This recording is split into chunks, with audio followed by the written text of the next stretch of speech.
Hi there, it's Bonnie with So Inspired by Bonnie stumbled over myself with another Tuesday's tip. Today we're going to discuss mitered borders that you can be proud of. Now, I know that mitered borders scare a lot of people, but they're really not that hard. They scared me at first. I'll be the first to admit. They scared me at first. And then I found out once you know a couple of little tricks, they're really not that difficult. Just take your time with them and it'll all work out. I promise. You can do this.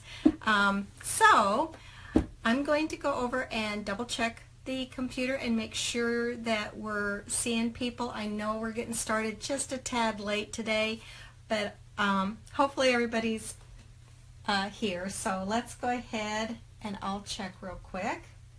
Refresh the page. So just give me a shout out, give me some love or a like. You be sure to follow us on Facebook, and that way you'll get the future Tuesdays tips. Oh, I see you guys are showing up. Hi! I'm so glad to see you come in. Again, I know that mitered corners are kind of a scary subject for some of us, and again, I'll admit it was for me too in the beginning, but it's really not that bad. So I make it sound scary just saying that, don't I? It isn't bad at all. Just take your time and think it through. Now, mitered corners can work with just a solid border with just one color. Let me show you here. I did this one, and admittedly it doesn't show up very much because the print is a little bit busy, but you can kind of see there's a really nice point on that mitered corner. Everything meets up. There's no dimples, no lumps, no bumps. It works really great. So that's one option. It works really well when you do multiple borders. So say you have a couple of colors that you want to put together. Again, no lumps and bumps or dimples or holes. It really does work. Now, it works equally well with stripes. Admittedly, I didn't have a stripe I was willing to just chop up for a sample because I still need this stripe for another project. So this is just kind of laid here, but it still gives you the idea, even with just pressing, how a stripe will come together and make a really pretty mitered corner on a quilt or table runner or whatever you want to use it on a tablecloth even. You don't have to use this method on a quilt. I think of quilts because that's what a lot of us do and a lot of us think about, but this looks really pretty in a stripe. So we'll first cover just doing a basic one color border, and then at the end I'll kind of go over a couple of tweaks that you might make when you're doing either a multiple border or a stripe. Really, it's very, very similar, if not almost identical. There's just a couple of little differences. So the first thing you're going to do is want to know how large to cut, or I should say how long to cut that border so that you can do the miter on the ends. You're going to have extra fabric on the ends so that you can actually turn and stitch that miter. And it's really quite easy. You're going to take the length and the width, but you're going to take just the length, just each measurement separately. Don't add them together. Take the width, for example, and then you're going to take the width of your border, whatever it happens to be. If your border happens to be 3.5 inches, you're going to take that width. And I'm just saying where it's not finished, just whatever you've cut, 3.5 inches, you're going to double that because you have you have overlap on each end. So you have a miter on each end. So if, for example, this is 3.5 inches, I would add 7 inches to my width. And then I want a little bit of playroom just in case something's a little off. So I want 2 to 4 inches playroom. So take the width plus the width of the border times 2 plus 2 to 4 inches. It's not difficult, really. And then take the length, measure that, again your border times 2, and then 2 to 4 inches for wiggle room. And that's the length and width that you're going to need to have for your borders. Then what you're going to do, and I might add, that would be the exact same if you were doing a double border. If you were doing a double border, you would just make your strip set first, and then again use the same length and width measurement that I just described. Measure the width, add your total border of your strip set times 2, and then 2 to 4 inches extra for wiggle room. No different. So then what you're going to do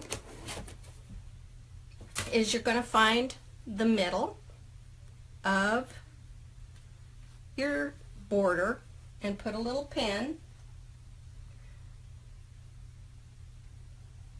and you're going to square up the top of your quilt, the top of your tablecloth, the top of your table runner, whatever it is. You're going to square that up so you have nice 90-degree corners on your top there, and you're going to find the center point of your I'm going to call it a quilt just to keep it simple. Then you're going to find the center of the width of your quilt and put a pin there. And you're going to put, obviously, and let me turn this down, the camera down, so that you can see. It's going to cut off my head, but that's okay. It's more important that you see what I'm doing as opposed to just hearing what I'm doing. Okay, so then let me get this one out of the way. Hope you can see that. Can you see that? I just saw Teresa said that she's in vacation in Colorado, but she signed in because she couldn't miss our tips. That's nice. Thank you. I hope you're having a good vacation. We were just back in Colorado not that long ago. That's where I'm from. I grew up in Colorado. Okay, so you find the middle point of your quilt top and the middle point of your binding, and then you're going to measure out and just lay it nice and flat. And this will, you know, obviously take a much bigger area when you're doing it on a big quilt. You'll need either a nice flat surface where you have some room to do this all. And then you're going to put, you know, lay it out nice and flat, no lumps and bumps and puckers. And then you're going to come in, and I hope you can see this. I don't think you can. Let me move this down so that you can see this better. All right. I hope you can see this now better. All right. I think you can. I'm going to measure in 1/4 of an inch from the edge and make a little mark. Now you can make a mark with whatever you can see with, and you're just going to make a mark 1/4 inch in from the edge right on the binding.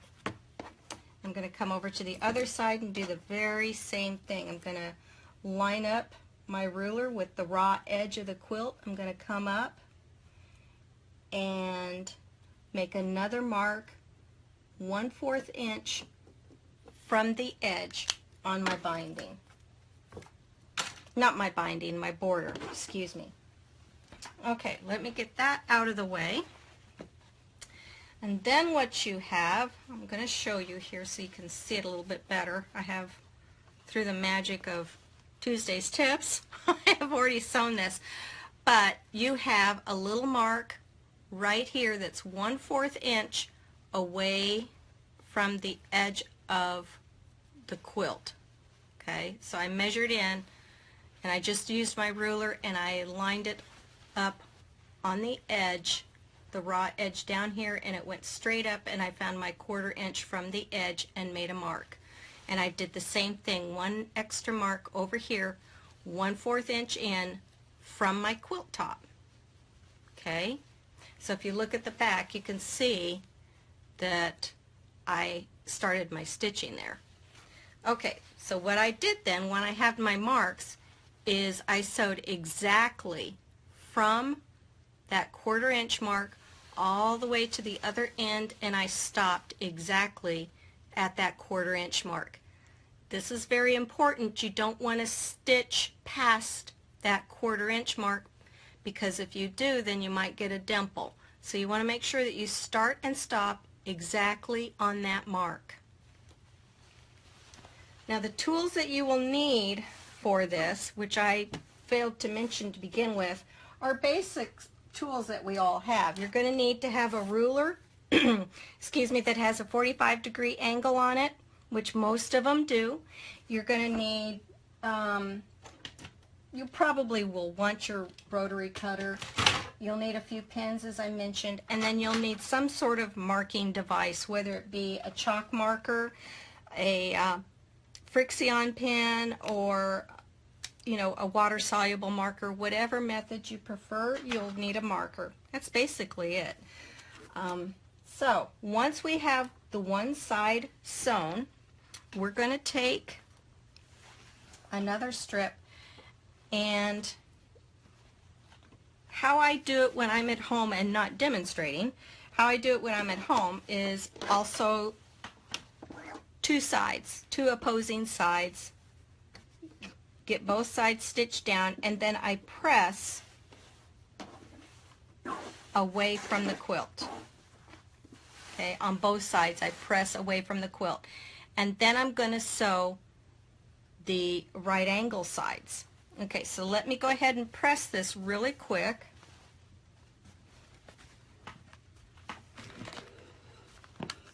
And I press it away from the quilt on my borders. And how I like to press, which I should mention that too, is I like to press first just heating up with the seam flat, without doing anything. That warms everything up and makes it easier to go ahead and press it the direction you want it. It relaxes the threads, so they're not fighting you when you go to press them. So it's always nice to press it just flat as it came, and then go ahead and press it to one side, which I have done, and I press them away from the quilt. Then you're going to take, like I said, and do the other side. Do the same thing, press it away from the quilt. And I'm going to pretend I've done that just to save a little time here. Then you're going to take your other binding. Again, you're going to find the halfway point. You're going to find the halfway point on your quilt and pin it down. Now, unfortunately, this little piece of binding isn't quite long enough, but for demonstration purposes, it's going to work just fine, because I'm just going to do one corner here. I'm not going to do all four and waste your time with that.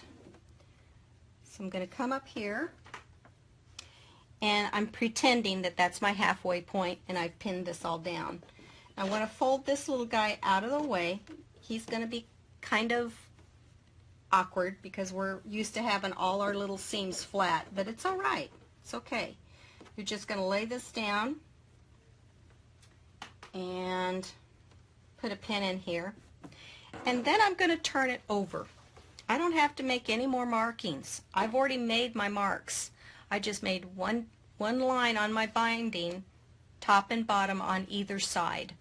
So I have those 4 marks, and that's all I need. And then, as you can see here, I'm taking this one, I'm getting it out of the way because I don't want to stitch on it at all. And I'm going to move that pin that was on the front there, or should say now it's on the back, and I'm going to move it to the front. Okay, so now we have something that looks like this, front and back. Okay, but now we can see exactly where our previous stitching was. So that's where I'm going to start, and I want to start 1/4 of an inch right there at the same point. I'm going to get my cutting mat out of the way because that would not be good to sew on.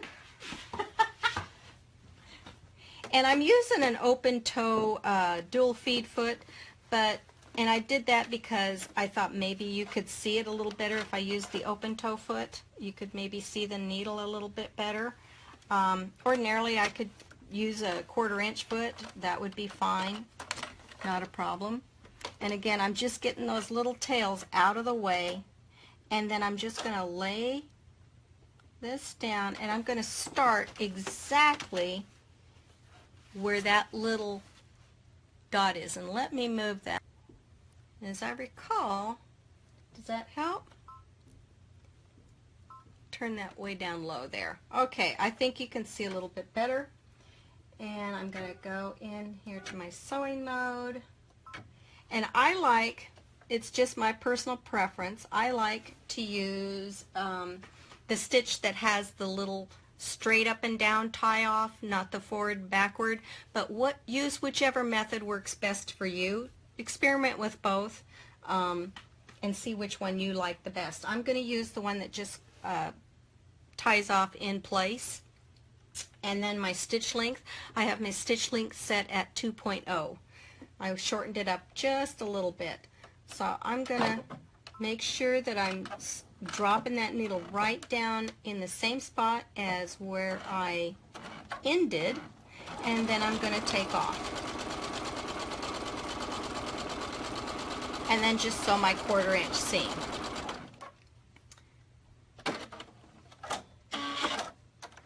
Alright, so now what we have, and I would sew all the way to the end, and I would stop exactly in the little stitch where the other one started. So I would sew from dot to dot, ending exactly in the same spot. If you happen to stitch over, no big deal, just take out that stitch that you went past, because that'll cause a dimple. Just take out a couple of stitches and try it again. No harm, no foul. It all it happens to all of us. So if you just happen to misjudge it, no big deal. It's an easy fix. The other option you might try is when you get up to the next end, you can also shorten your stitch length, maybe down to 1.8, just to get a few tinier stitches so that you're closer in and don't have a big jump over. So that's a couple of little tricks that you can try. Okay, so now we have these dog ears hanging off, and you're kind of like, okay, what am I going to do with this? And what you're going to do is you're going to fold your quilt in half here on the diagonal, and you're going to lay your binding, I keep calling it bindings, your borders, so that they're nice and flat. And you want to make sure that this back seam is folded up. You want both of these to be up, going toward the quilt. And I'm going to put a little pin there to make sure that they behave themselves and stay put, so that when I start sewing, I'm not going to have something falling back underneath. Okay, so we're going to lay that flat, and the most important thing, don't worry so much about here. I know some people say you need to line this up and make that all perfectly straight. Just get it folded over, and what you really want to concentrate on is your borders. And so you're going to take a couple of pins. Ooh, that one's not a good pen. And you're going to put in a few here, because you don't want these ends to go anywhere. You want them to stay put, and you want the raw edges and everything to match up, because that's what's really important here, is that your borders all line up. Okay, so I'm putting in, I know, probably overkill here. I keep grabbing that bad pen. I need to throw it away. And you want everything to be nice and flat. You want your borders to match up. That's the most important thing. And everything else you want to be folded up and out of the way. And then you're going to take your ruler that has the 45-degree angle on it. And I'm going to move this up so you can see it a little bit better. And you're going to want to put the 45-degree angle from your ruler right on the stitching line, and you want it to go right up to that little point again, that little section that you know, where we started and stopped the needle. So again, I'm going to line up that 45 right on my stitching line. That stitching line should be nice and straight, and then I'm going to have right at that little point, that's where I want this new 45-degree angle line to meet up. And then I'm just going to draw a 45-degree angle right across on my fabric. So again, 45-degree angle should line up on top of your stitching line, and the edge of the ruler should be right at that start and stop point of your stitching. And I'm going to take this off, and I used a magic marker, you know, a fine tip magic marker. Please don't use that. Use your regular marker, you know, whether it be a water soluble marker, a Frixion pen, or what have you, whatever you prefer. I've also seen these little guys, these Soline. These are chalk markers, and they're put out by Soline, but they're like a mechanical pencil, and they make a really fine line. I like these a lot. Those are pretty cool. Again, they're by Soline. I like those too. They're pretty cool, and they come with even an eraser. Okay, so what does this look like? When I made this mark, again, you can see where that line is right where those stitching lines start and stop, and it goes out 45 degrees. So I'm going to come in here and make sure that that little, I took out that pin, but I want to make sure that that seam allowance is going up towards the quilt and not laying down, because I want it out of the way. And I have it pinned, and then I'm going to start and stop right in. I'm going to probably drop this needle by hand just to make sure I'm going right in there. And then I can do my tie off in place, because I have that one that's just going up and down in place. And then I'm going to stitch along. I'm going to try to get my hands out of the way so you can see. And just remove these pins as I go along. And I'm going to sew straight on that line. And I'm sewing with black thread. Obviously you would not sew with black thread, but I'm doing that so that you can see. And I sew right off. And then cut your threads. And let's see how we did. So I'm just going to take out these pins. And then I'm going to open this up. And it looks really good, if I may say so myself. It turned out really nice, even on live video. And once you double check to make sure it turned out the way you want it, I'm going to slip my little cutting mat in here. And see that those seam allowances were out of the way because I pinned them, so they didn't get stuck in there. Once you've kind of double checked it to make sure that it looks good, you can take your little ruler and your rotary cutter, and then you're going to press it. And how you're going to press this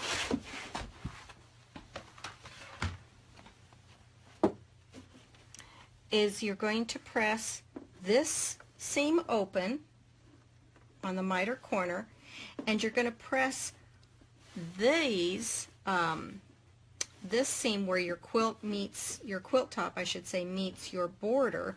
You're going to press that on out. So let me go do that really quick. Again, you're going to, I like to do a little pressing with everything flat first, just to warm everybody up and make them, those seams, more apt to lay nicely and not fight me. When they're warmed up like that, it just sort of sets them so that they cooperate better. I know it sounds crazy, but it really does work.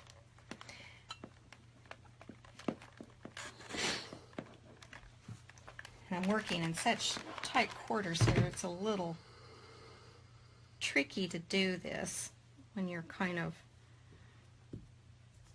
laying there. But anyway, this isn't the best job, but you see where you press these open and then you press this out towards the border so everything lays nice and flat. Okay, so I told you that I would tell you some of the differences we do when you're doing like a double border or a stripe. Now on the double border, and it would be the same, triple border, whatever, you're going to make your strip sets first. And then you're going to use the measurement, again the width times the width of your border, whatever it is, 2 inches up to 11 or whatever the border winds up being. It doesn't matter. Or however many strip sets or strips that you have sewn together. Measure the completed width, you know, raw edge to raw edge, times 2, and then allow another 2 to 4 inches extra wiggle room for you because you have 2 ends. And then what I like to do, and I think I can show it on here, is I like to press these strip sets so that when I miter, things will nestle. So one seam will be going one way and one seam will be going the other. So what I like to do is I'll sew these strip sets onto the short side of the quilt first, which is generally the top and the bottom, and then I'll sew it onto the long side. And on one side, I shouldn't say one side, on 2 ends, say the top and the bottom, I will press everything away from the quilt. So I'm pressing it towards the border. And on the opposing sides, I'll press everything on that border toward the quilt. So if you look here on the back of this one, you'll see I have one set of the strip set going up and one set of the strip set going down when I pressed it. That way when I go in here to do my miter, I can nestle those seams together and get a really nice match because I can feel it, and it just makes it a lot easier. It takes away all the bulk if you were to have that. The other option is to press everything flat open on your border if you wanted to do it that way. That's another option. I just kind of like being able to nestle them together because I seem to line things up better that way. So that's just my personal preference. Again, try them both ways, see which way you like the best. Now, what I would do on this stripe if I were going to use it, and I just, as I said, I couldn't cut it because I have a use for it in another project, so I couldn't use it up. But what I would do, let me find my ruler. Did I lay it? Oh, I got it hidden under my cutting mat. What I would do in this instance, and this is a good example I think for you because it's not an even stripe. It's got 2 little stripes and then a big fat stripe, and 2 little stripes and a big fat stripe. It's not just a perfectly even stripe all the way down. What I would do is I would find whatever width I wanted to cut my binding. And obviously this is way too short. You want your binding to be cut on a stripe. You'd want it to be cut the length of the binding, I would think, to get that nice look on the miter. If I wanted to cut my strips 3.5 inches wide, I wouldn't just cut 3.5 inches and then come over and cut another 3.5 inches. Then things wouldn't line up. What you need to do is you need to, first of all, lay that stripe out completely flat. You're going to cut it 1 layer thickness. You're not going to fold it over or anything like that because you open up the possibilities of the stripe going a little crooked. So you want to cut everything nice and flat. No, you're not going to have a ruler that's as long as you need to cut, but that's okay because you're going to be following the stripe line. And what you're going to do is you're going to find a prominent edge, whether it's, you're going to line up the edge of your ruler to a prominent stripe in the stripe. So you can find either the left side of a big fat stripe, or maybe you want to go right down the center of the 2 little stripes, or maybe you want to line up with the right side of a big fat stripe. whatever you line up with, be consistent. So make your strips, for example, 3.5 inches wide, cut it, and then come over here and measure, make sure you have enough to make a 3.5 inch width. It might take up, you know, you might have to make it 4 inches wide, you might have to make it 5, whatever it is, to get to that next marker. On me, I would probably do the right side of a big fat strip, cut that one, and then come across and the other side and cut it down to 3.5, so that you have your stripes all the same. And then what you would do is, on that predominant stripe, you would take a pin or a wonder clip and mark the top of your stripe, so that you would know this is the top, this is what I need to sew against my quilt top, so that everything lines up. And I hope that makes sense. Other than that, measuring is the same. How you do the corners is the same. It all works the same, whether you're doing, let me get you back where you can see me. Here I am. It all works the same. So I hope that made sense. I'm turning this around so we can see better. And I hope you don't have, I hope it just makes sense. So let's go over here and see if we have any questions, and we'll get them answered. So I'll go ahead and look over here.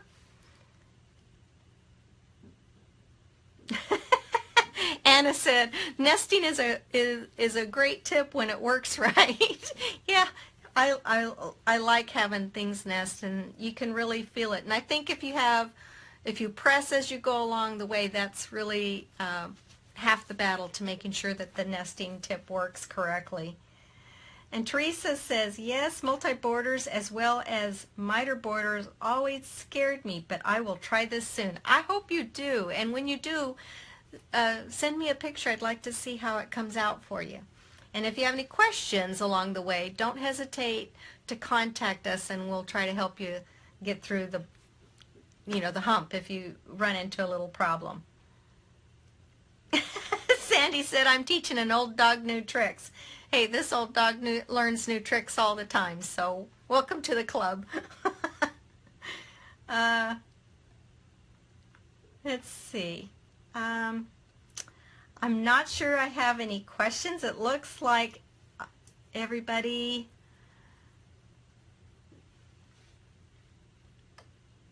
is understanding, and I'm going to refresh just to make sure.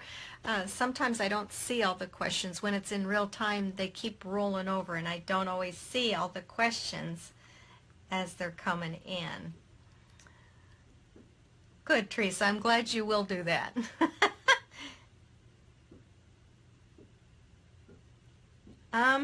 I think that has answered all the questions that I can see.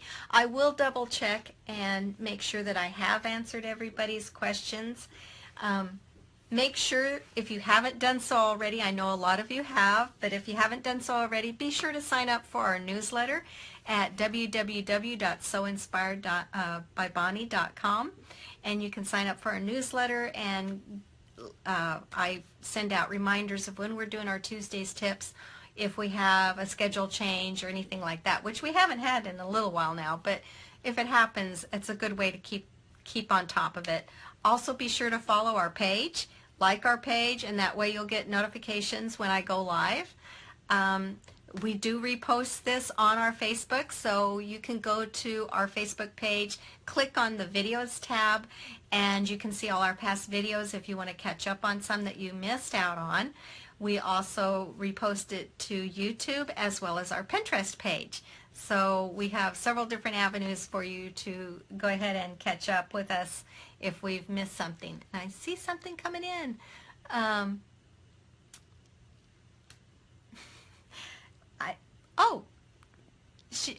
KJ says that she had a question for me. What was your question, KJ? I see it on the video here, but I'm not seeing it. Oh, there it is. KJ said she had a question for me. Did you want to ask, or is it up there where I can't see it? I'm trying to refresh my page and it's taken a while here. It's being cantankerous. Debbie said, thank you from your neighbors. Well, you're welcome, Debbie. Glad you could join us.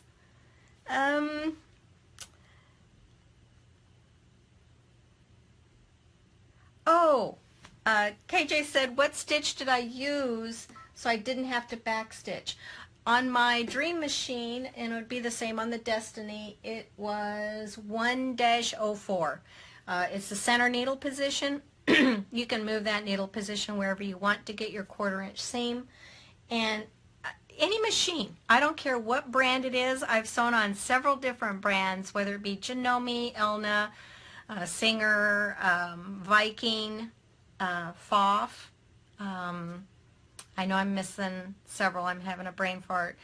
Brother, Baby Lock, Bernina. Well, I have sewn on a Bernina, but it's been a long time. But I bet you it's the same on theirs too. When you look at your stitches and you see the little patterns up there, you'll see one that, excuse me, I'm getting a frog in my throat. You'll see one that has 2 or 3 lines at the top and then stitching on down. And then you'll see another one that has a little dot at the top and then stitching on down. The one I use is the one that has the dot, and the dot means it's going to stitch in place. It's not going to move forward or backward. You can do the forward and backward, excuse me, again. You would just count the stitches forward so that you knew how many stitches to go back, so you didn't overextend when you go backwards. I just happen to like the one that starts and stops in place. So that's what I go with. And the one, again, that I used was stitch 104 on the Dream Machine. That would be the same for those of you that had the Destiny. I don't have my Quattro out to see if it's the same number, but I bet it's the same number on the Quattro or the Elissimo. I think it would be the same number. So I hope that answered your question. And again, we're going to be on Facebook. We'll repost this on Facebook, on YouTube, and on Pinterest.